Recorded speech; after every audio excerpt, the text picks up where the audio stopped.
این لحظه مراجعت من با گلدختران زیبای صحیفه من میدونم که شماره شما خیلی زیاد است و در بین شما هستند نفرانی که تا حال کار نمیکنند، در جستجوی کار هستند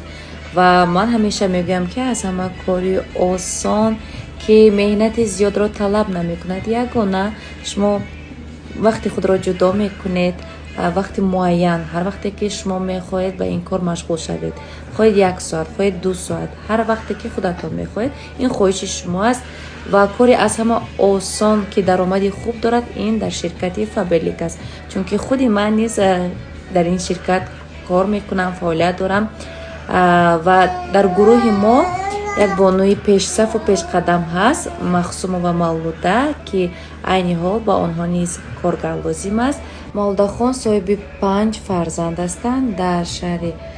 مسقط قرار دارند.